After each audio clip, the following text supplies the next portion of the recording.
الحمدللہ وحدہ والصلاة والسلام علی من لا نبی بعدہ اما بعد فقد قال اللہ تعالی فی القرآن المجید وفرقان الحمید وبرہان الرشید وارشاد العظیم فاعوذ باللہ من الشیطان الرجیم بسم اللہ الرحمن الرحیم یا ایھا الذین آمنوا لا تقدموا بین یدی اللہ ورسولہ واتقوا اللہ ان اللہ سمیع علیم یا ایھا الذین آمنوا لا ترفعوا اصواتکم فوق صوت النبی ولا تجہروا لہ بالقول کجہر بعضکم لبعض ان تحبط اعمالکم وانتم لا تشعرون صدق اللہ العظیم۔ سورہ حجرات ہے، مدنی سورہ ہے۔ یا ایھا الذین آمنوا، اے ایمان والو، لا تقدموا، آگے نہ بڑھو، بین یدی اللہ ورسولہ، اللہ اور رسول سے، واتقوا اللہ، اللہ سے ڈرتے رہو، ان اللہ سمیع علیم، بے شک اللہ سننے والا بھی ہے اور جاننے والا بھی ہے۔ ہوا کیا، کچھ لوگوں نے، صحابہ نے، ایمان والوں نے، مومنوں نے عید الاضحیٰ، بقر عید کے موقع پر حضور نبی کریم سے پہلے قربانی کر لی، کچھ لوگ ایسے تھے کہ رمضان کا مہینہ آتا تھا تو رمضان سے ایک دن پہلے روزہ رکھنا شروع کر دیتے، حالانکہ حضور تمام شعبان بھی روزہ رکھتے تو رمضان کو سے ایک دن پہلے کا روزہ چھوڑ دیتے تاکہ رمضان اور شعبان آپس میں مل نہ جائیں۔ یہاں بھی گاؤں میں بھی لوگ عام طور پر سلامی روزہ کہ جی ہم رمضان کو سلامی دے رہے ہیں، تو اس کو آپ نے منع فرمایا، اور یہ اللہ تعالیٰ نے بھی منع فرمایا، یہ قرآن ہے کہ اللہ اور اللہ کے رسول سے پہلے کام نہ کرو۔ جنہوں نے قربانی کر لی اللہ اور اللہ کے رسول سے پہلے، وہ دوبارہ قربانی کریں۔ اب یہ قربانی تو رسول اکرم صلی اللہ علیہ وسلم سے پہلے کر رہے ہیں، لیکن اللہ کیا فرما رہا ہے، لا تقدموا بین یدی اللہ ورسولہ، یعنی کہ یہ قربانی جو تم نے کی ہے یہ صرف رسول اکرم صلی اللہ علیہ وسلم سے پہلے نہیں کی، بلکہ اللہ سے بھی پہلے کر رہے۔ اب اللہ کو تو قربانی کی ضرورت نہیں ہے، قربانی تو ہے ہی اس کے لیے، لیکن وَمَن يُطِعِ الرَّسُولَ فَقَدْ أَطَاعَ اللَّهَ، جس نے رسول کریم صلی اللہ علیہ وسلم کی اطاعت کی، سورہ نساء میں ہے، گویا اس نے اللہ کی اطاعت کی۔ سورہ فتح میں ہے، ید اللہ فوق ایدیہم، یہ ہاتھ رسول کا ہاتھ نہیں ہے، یہ میرا ہاتھ ہے۔ تو یہ آداب بارگاہ رسالت ہیں جو اللہ تعالیٰ خود سکھا رہا ہے کہ بات کرنی ہے تو کیسے کرنی ہے، اٹھنا ہے تو کیسے اٹھنا ہے، بیٹھنا ہے تو کیسے بیٹھنا ہے، سوال کرنا ہے تو رسول کریم سے کیسے سوال کرنا ہے، آواز دینی ہے تو کیسے آواز دینی ہے۔ وَلَا تَجْهَرُوا لَهُ بِالْقَوْلِ كَجَهْرِ بَعْضِكُمْ لِبَعْضٍ، اس طرح مت بلاؤ جس طرح تم ایک دوسرے کو بلاتے ہو، یہ کہ تمہارے بھائی نہیں ہیں، کوئی تمہارے چچا نہیں ہے، کوئی تمہارے رشتہ دار نہیں ہے، یہ اللہ کے رسول ہیں، اس طرح مت ان کو بلاؤ جس طرح تم ایک دوسرے کو بلاتے ہو۔ یا محمد کہہ کے بھی نہ بلاؤ، بلکہ یا رسول اللہ صلی اللہ علیہ وسلم، یہ اللہ تعالیٰ بتا رہا ہے قرآن میں۔ بنو تمیم کا وقت باہر سے یا محمد آوازیں دے رہا تھا، اللہ تعالیٰ فرمائے یہ کیا کرتے ہو، بیٹھ جاؤ، جب وہ خود باہر آ جائے پھر ان سے ملنا، ان کو آوازیں مت دو، اور آواز بھی دینی ہے تو یہ نہ کہو، نام مت لو، یا رسول اللہ کہو، نام لے کے آوازیں مت دو۔ یا ایھا الذین آمنوا، اے ایمان، اے ایمان والو، پہلے بھی فرمایا، پہلی آیت میں بھی اے ایمان والو، پھر دوبارہ فرمایا اے ایمان والو. یعنی جس طرح ہم کہتے ہیں نا سنو، پھر دوبارہ کہتے ہیں سنو، جوڑ کے سنو. تو اے ایمان والو، اے ایمان والو، پہلی آیت میں بھی کہا اور پھر دوسری آیت میں بھی کہتے ہیں لا ترفعوا اصواتکم، اپنی آواز کو بلند مت کرو، فوق صوت النبی، نبی کریم کی آواز سے. اب کیا ہوا، بنو تمیم کا وفد آیا، مسلمان ہوئے، تو ان کے لیے ایک سردار مقرر کرنا تھا.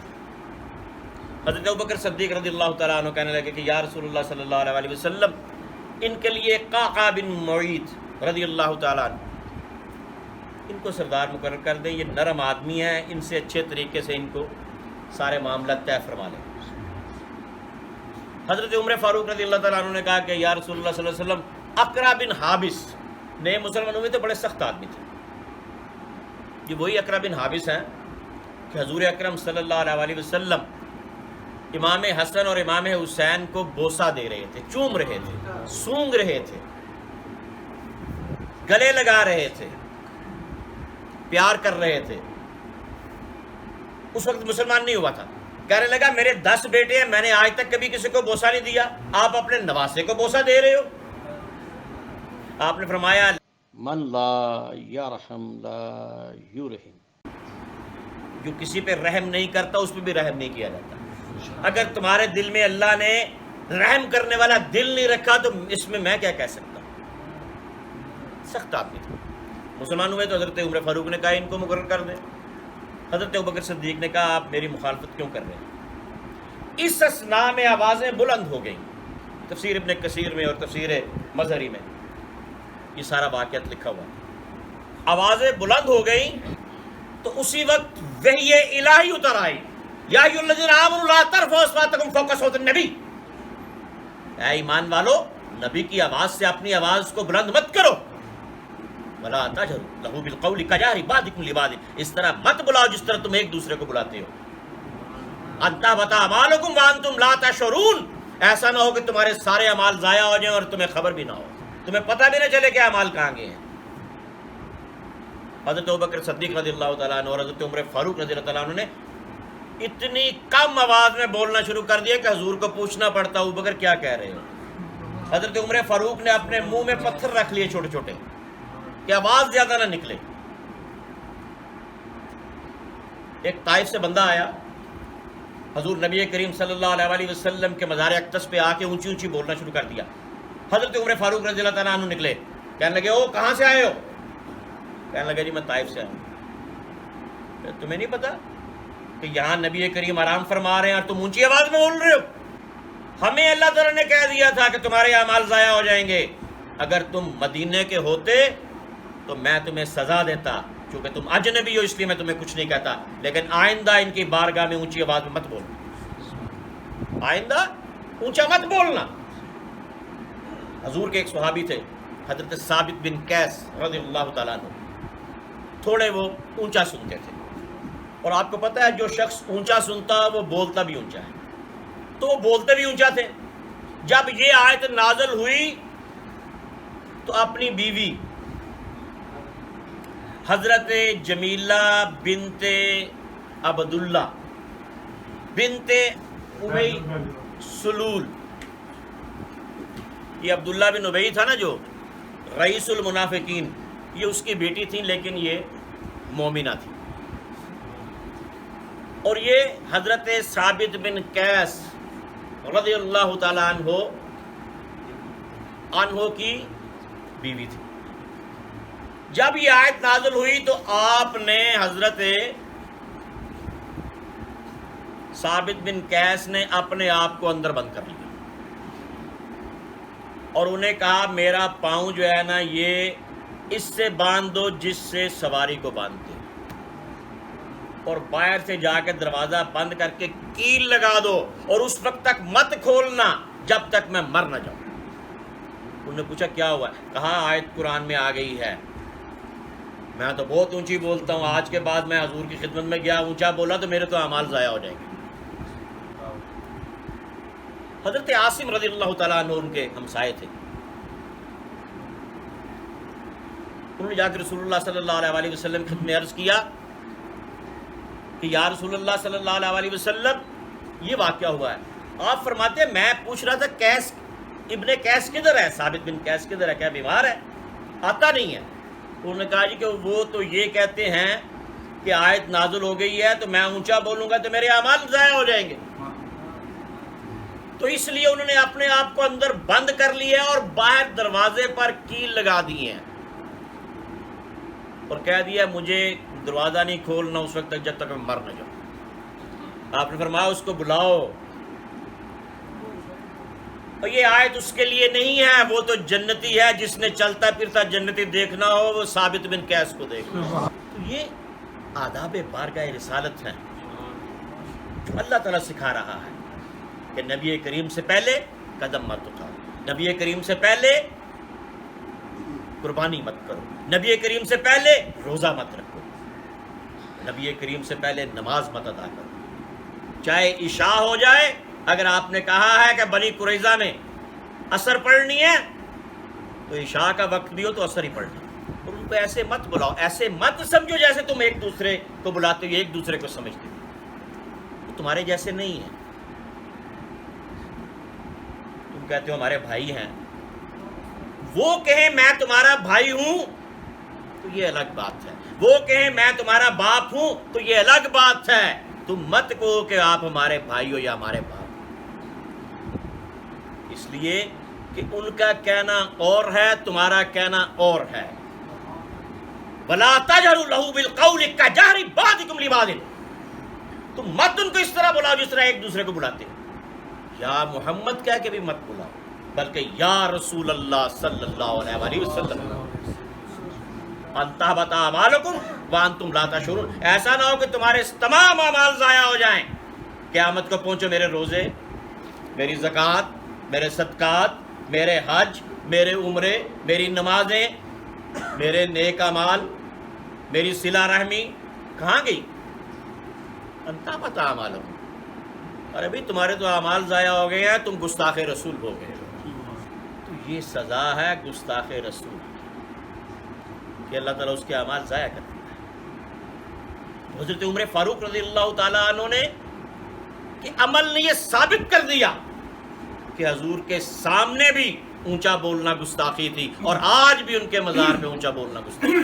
اس لیے کہ قرآن جو ہے اس کو پڑھیں, اس پہ تدبر کریں, اس پہ تفکر کریں.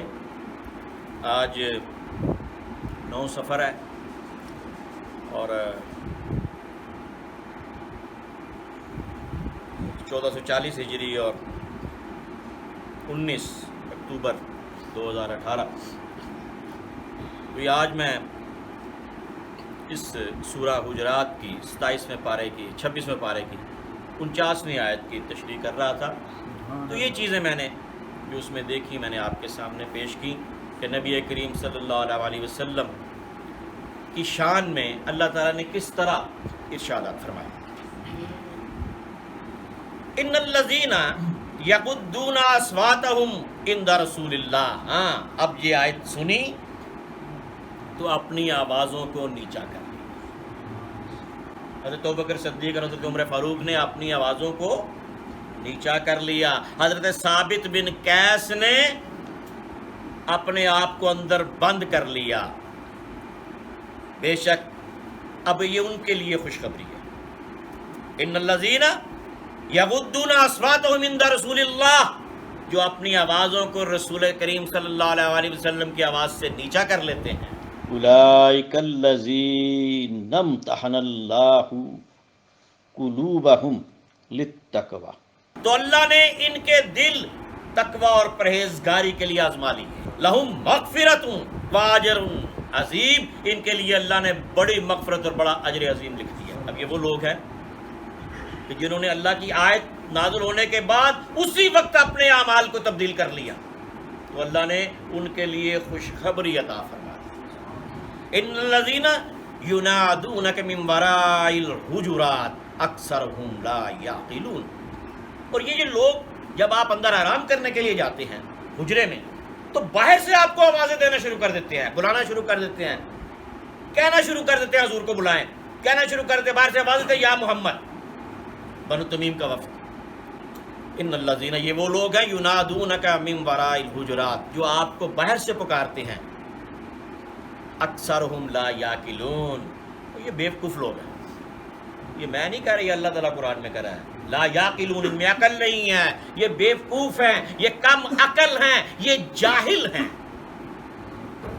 اب ان کو کرنا کیا چاہیے تھا، وہ بھی اللہ تعالیٰ قرآن میں بتا رہا ہے کہ ان کو کرنا کیا چاہیے تھا۔